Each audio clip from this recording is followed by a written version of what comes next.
Kalau ini dibiarkan sangat berbahaya. Kenapa? Saya menganggap bahwa dengan terpilihnya Prabowo, maka sebenarnya hakikatnya Jokowi berkuasa sampai 2045.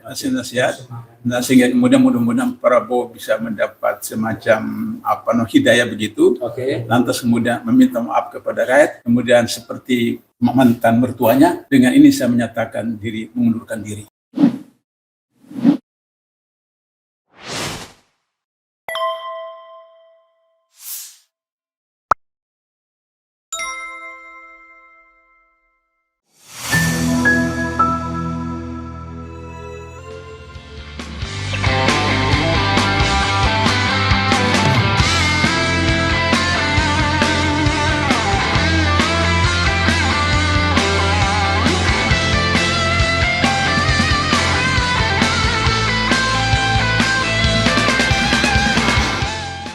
Assalamualaikum warahmatullahi wabarakatuh. Waalaikumsalam warahmatullahi wabarakatuh. Sobat-sobat semua, dan saya bersama tokoh kita, Bapak Abdullah Heha Mahua. Saya agak bingung panggilnya, karena kalau senior junior, orang-orang junior di HMI panggilnya pasti Bang Dula atau Pak Dula gitu ya. Jadi saya panggil Pak saja. Silakan. Gitu, Pak Abdullah ya. Yeah. Terima kasih banyak sudah mau menyediakan waktu untuk channel perjuangan ini bisa live bareng begini. Jadi tema kita begini Pak Abdullah, soal iman politik. Soal iman politik yang pernah diucapkan Adi Prayitno ya. Kita tahu bahwa pertanggal 24 April KPU sudah menetapkan Prabowo Gibran sebagai pasangan calon terpilih Pilpres 2024. Banyak yang mengatakan ya sudahlah kita move on. Tapi move on-nya itu dengan berbagai tafsir. Ada yang mengatakan move on itu ya harus gabung dengan pemerintahan. Kan begitu. Itu namanya move on katanya. Kalau kritis dengan pemerintahan tidak move on, tapi sakit hati. Nah, Pak Abdullah sebagai orang yang katakanlah sangat berpengalaman ya, bersikap terhadap pemerintahan sejak rezim Orde Baru ya, bahkan pernah ditangkap di rezim Orde Baru, sangat vokal di rezim-rezim selanjutnya termasuk rezim terakhir rezim Jokowi. Apa yang ingin Pak Abdullah sampaikan kepada siapapun yang ingin mendengarkan tausiah politik ini? Silakan Pak Abdullah. Baik, yang pertama ketika Ali bin Abi Thalib menjadi khalifah, ya, sahabat bertanya, mengapa waktu Abu Bakar khalifah, Umar khalifah tidak ada unjuk rasa, tidak ada demonstrasi? Ketika Anda jadi khalifah, unjuk rasa di mana-mana, demonstrasi di mana-mana. Ya, Ali bin Abi Thalib ya. Ali bin Abi Thalib mengatakan benar, waktu Abu Bakar jadi khalifah, Umar jadi khalifah, tidak ada unjuk rasa, tidak ada demonstrasi karena warga negaranya adalah saya. Ketika saya jadi khalifah, unjuk rasa di mana-mana karena warga negaranya adalah sampean. Jadi pemimpin itu representasi dari rakyatnya. Pemimpin itu representasi dari masyarakat. Iya. Oleh karena itu maka kalau kita melihat Pilpres kemarin dan masa kampanye dan seterusnya, kasat mata di mana-mana dari Aceh sampai Papua itu bahwa yang akan terpilih itu adalah 01. Iya. Kalau melihat di lapangan. Iya. Tapi hasilnya adalah kemudian 02. Artinya bahwa itulah kondisi masyarakat Indonesia yang hanya dengan Rp50.000, Rp100.000, Rp25.000 maka kemudian bisa menggadaikan keyakinannya. Ada problem serius dalam masyarakat kita yang mayoritas umat Islam Indonesia, bahwa akidah itu tidak dikaitkan dengan persoalan politik, persoalan ekonomi, persoalan hukum dan seterusnya. Padahal seolah-olah terpisah. Padahal sila pertama Pancasila, ketuhanan Maha Esa itu menafasi sila kedua sampai kelima. Artinya bahwa persoalan politik, hukum, pendidikan, industri, ekonomi dan seterusnya harus berangkat dari akidah dan untuk akidah. Nah, oleh karena itu maka kemudian kita tidak bisa memisahkan itu. Di dalam Al-Quran, maaf penonton yang non-muslim, saya ingin sebutkan bahwa puluhan bahkan ratusan ayat kata gandengan ya ayyuhalladzina amanu wa amilus sholihat. Itu ratusan ayat. Ya. Bagaimana bentuknya amanu yang vertikal Ya. dan amal soleh horizontal, Oke. maka ratusan ayat juga aqimus sholah wa atuz zakat. Oke. Aqimus sholah itu adalah vertikal, sholat, dan zakat itu adalah horizontal. Oke. Nah, oleh karena itu berarti bahwa kita tidak bisa memisahkan antara persoalan akidah, politik, ekonomi, hukum, dan seterusnya. Oleh karena itu, maka kalau dalam perguruan tinggi diajarkan yang disebut ideologi itu adalah segitiga, yang di atasnya politik, Ya. di bawahkan ekonomi, di sini seni. Ya. Maka dalam ideologi Islam, di atas puncak itu adalah pendidikan. Oke. Pendidikan melahirkan seorang individu yang berbaik, berprestasi dan seterusnya, sehingga kemudian lahirnya politik. Dan kemudian pendidikan dan politik harus sarana prasarana itu adalah ekonomi. Nah, itulah ideologi Islam. Nah, oleh karena itu maka kita tahu bahwa dalam konsep korupsi, saya 12 tahun Ya. di Di bidang KPK ya. 4 tahun di KPKP, 8 tahun di KPK, Oke, dua jadi lembaga yang menangani soal Untuk korupsi. remind kepada pemirsa, beliau ini pernah di KPKPN, Komisi pemeriksa kekayaan penyelenggara negara. Penyelenggara negara. Ya. Yang dulu sepak terjangnya bikin ketar-ketir pejabat negara. Tidak kurang Presiden Megawati sempat dipersoalkan juga. Akhirnya itu dibubarkan. Kemudian Jaksa Agung dulu M.A. Rahmat Betul. sempat juga ya. Ya. Kemudian beliau terpilih sebagai penasehat di KPK selama 8 tahun alias 2 periode. Ya. Nah, oleh karena itu maka di dalam teori ilmu korupsi itu disebutkan ada political corruption, ada material corruption, Ya. ada intellectual corruption. Oke. Nah, material korupsi adalah korupsi yang hasilnya ada materi. Oke. Apakah jabatan, apakah kedudukan, apakah saham, apakah dan seterusnya. Ya. Yang kedua, Apakah timah 271 itu 271 triliun.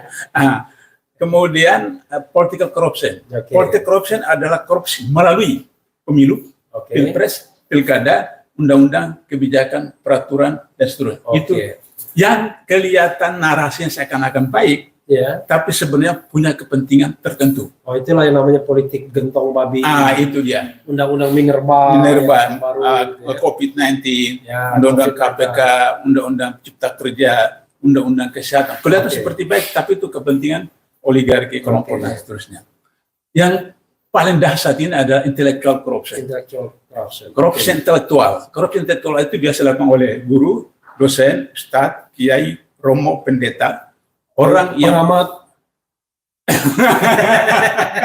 Ya bisa juga kan? Iya, betul. Corruption. Ya, karena Pengamat, orang yang ya. punya ilmu, punya pengetahuan, Surveyor. punya data, punya informasi, Atau surveyor alias pollster. Ya. Ya. mereka punya semua itu, tapi Ya. dirahasiakan, diputarbalikkan, Oke. disembunyikan untuk kepentingan tertentu. Apalagi anggota partai politik berarti. Itu Lebih lagi.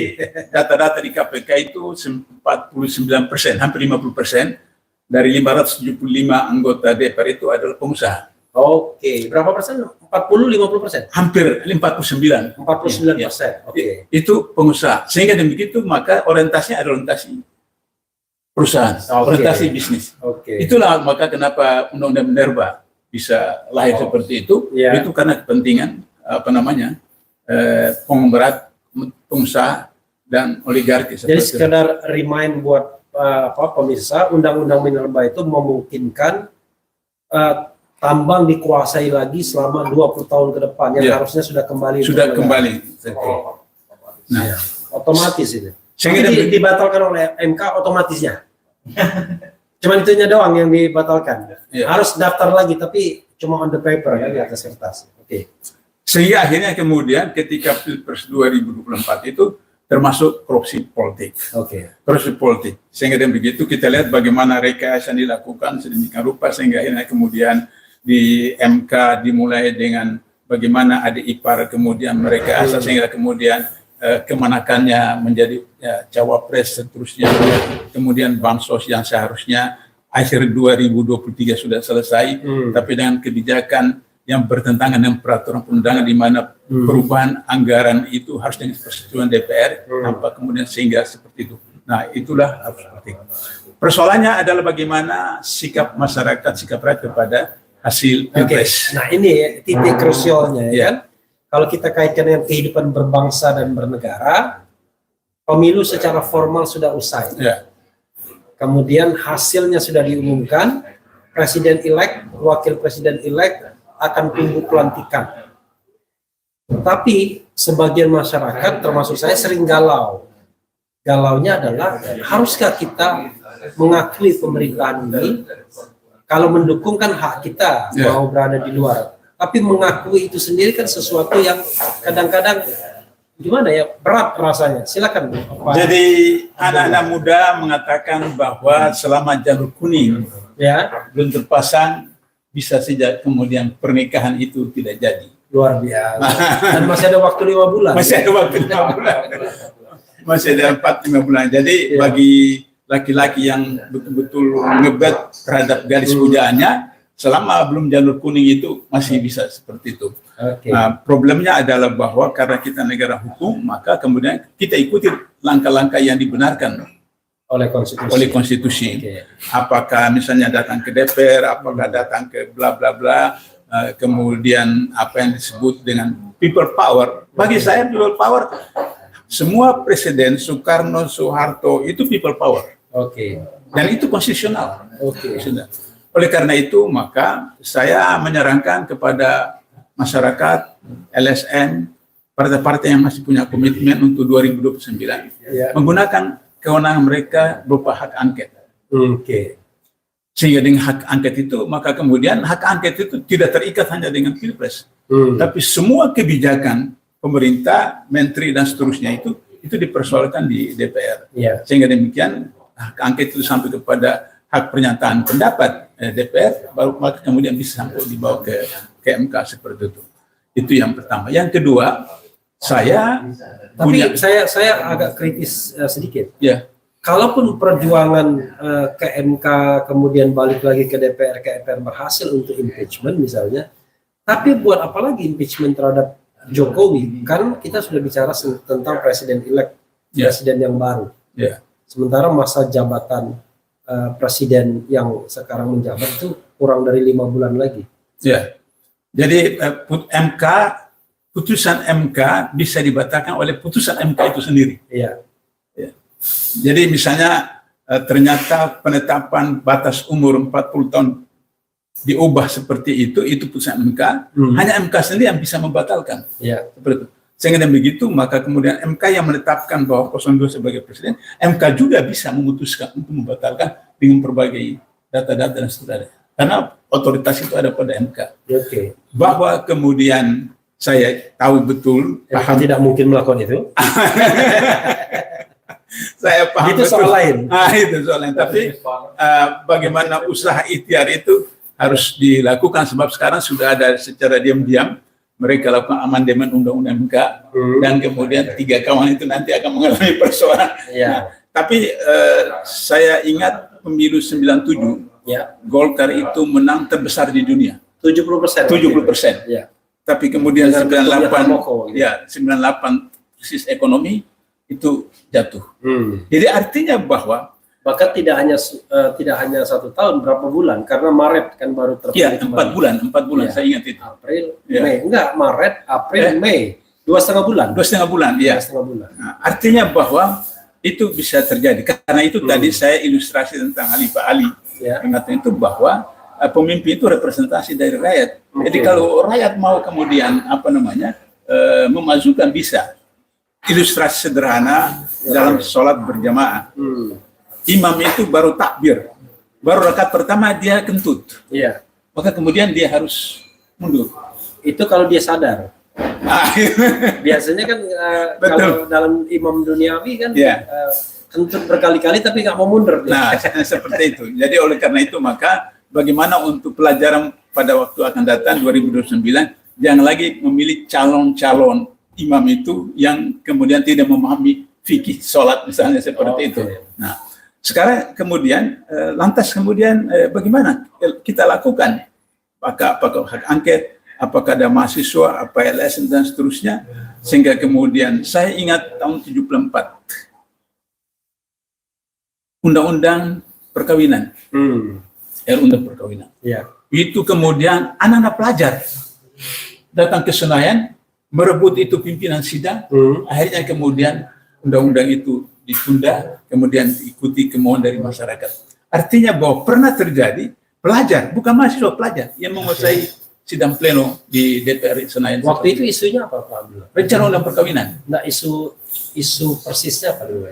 Isu itu adalah bahwa bertentangan dengan ajaran Islam. Oke. Ya, jadi misalnya Dan akhirnya perkawinan terus menurut agama dan kepercayaan. ya, seperti itu. Nah, itu yang harus disadarkan oleh masyarakat. Mungkin saja kemudian mereka beranggapan bahwa ya sudah selesai, nah, nanti kita berubah. Tapi kalau itu tetap saja dengan kondisi seperti ini, lantas tidak ada usaha untuk memperbaiki atau bersikap, maka kemudian akan mengalami kondisi lebih parah. Kita punya utang sekarang 20 ribu sekian triliun, yang baik APBN maupun non APBN. Kalau kita biarkan dan rezim Prabowo dengan rezim Jokowi, jadi kita klarifikasi dulu bahwa 20.000 triliun itu salah satunya menurut anggota DPR Misbahun ya. Ya. Ada 3 unsur, yaitu APBN, utang pemerintah ya, kira-kira 8.000 triliun, ya, utang BUMN 5.000-an triliun, kemudian kewajiban pemerintah yang harus dibayarkan kepada pensiunan TNI, Polri, ASN dan lain sebagainya. Jadi jumlah semuanya kewajiban pemerintah itu 20.000 triliun. ya. Jadi belum lagi utang pemerintah daerah sebenarnya. Ya, jadi BUMN 8 untuk gaji pensiunan TNI, Polri dan ASN itu 4.000 lebih. Jadi kira-kira hampir 20.000. Dan itu triliun. sama dengan GDP. Ya. Ya.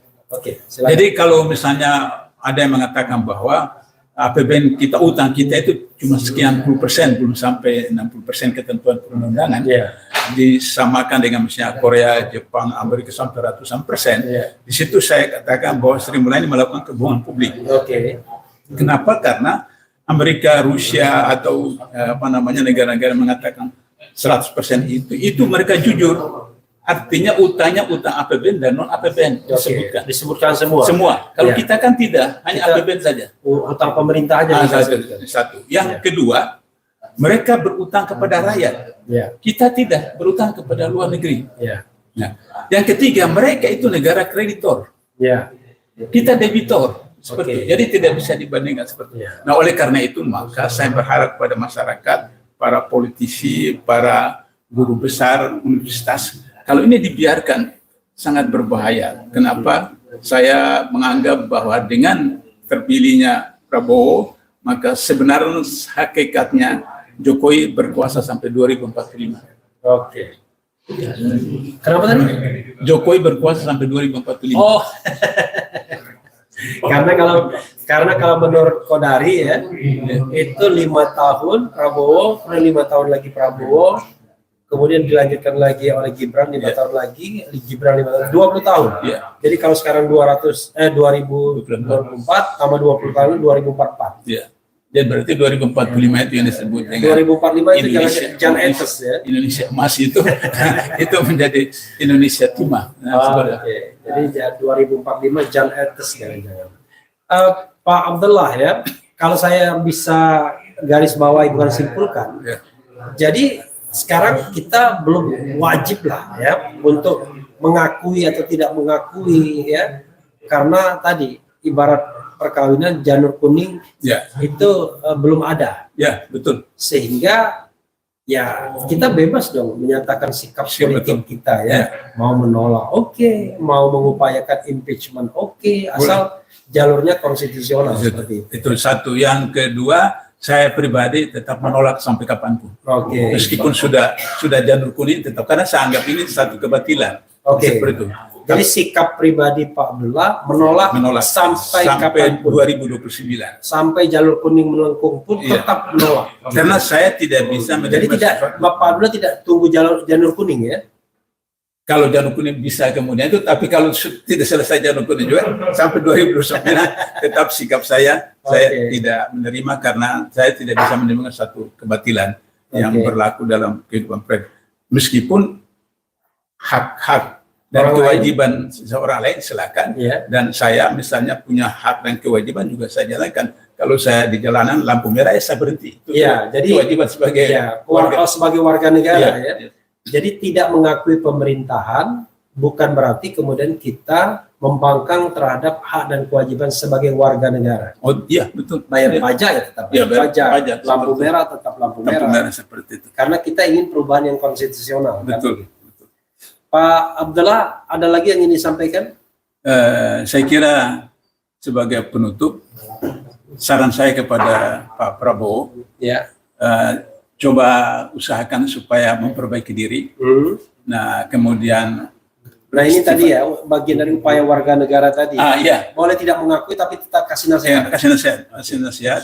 Nah, sehingga kemudian mudah-mudahan Prabowo bisa mendapat semacam hidayah begitu. Oke. Lantas kemudian meminta maaf kepada rakyat. Kemudian seperti mantan mertuanya, dengan ini saya menyatakan diri, mengundurkan diri. Oke. Seperti itu. Nah, itu adalah satu perjalanan yang sangat husnul khatimah seperti itu.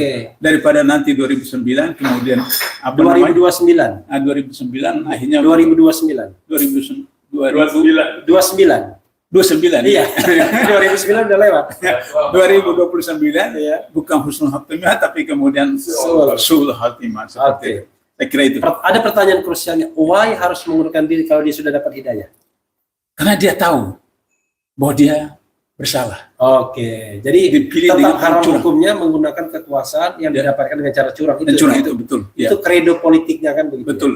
Saya kira ada ilustrasi yang lari maraton itu, yang beberapa tahun yang lalu itu, yang orang sejak start itu orang Afrika itu di depan terus. Depan. Kira-kira beberapa ratus meter sampai garis finish, dia agak, karena orang kampung kan, dia agak bingung, ini sudah sampai atau belum, sehingga dia melambatkan larinya. Kemudian seperti itu. Maka kemudian yang Eropa di belakang itu, dia datang bantu dia, terus mendorong supaya sampai garis finish. Maka kemudian yang menang itu tetap yang Afrika itu. Wartawan tanya, kenapa Anda bantu dia? Dia bilang, ya dia berhak untuk menang. Dan saya, dinasihati ibu saya, jangan berlaku sesuatu yang curang. Nah, itu pelajaran, mudah-mudahan Prabowo pernah nonton video itu.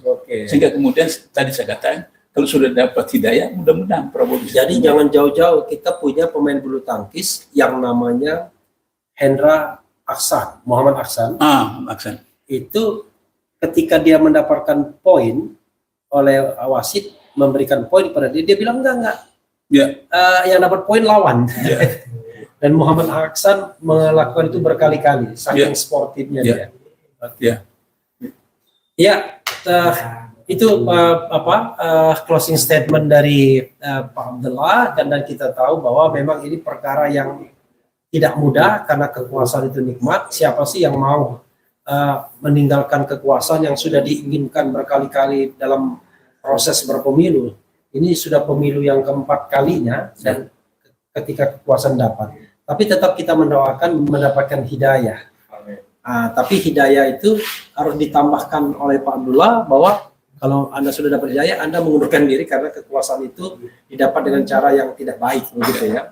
Ini pendapat bukan berarti kemudian memaksakan bahwa semua harus berpendapat yang sama, tetapi mudah-mudahan negeri ini tetap menjadi negeri yang demokratis walaupun agak berkurang kadar demokrasinya. Jadi pendapat-pendapat yang berbeda pun tetap kita hargai. Itu saja sobat semuanya. Saya tidak bilang sobat era karena lain-lainnya ada semua ya. Mudah-mudahan ini bermanfaat. Wassalamualaikum warahmatullahi wabarakatuh. Waalaikumsalam.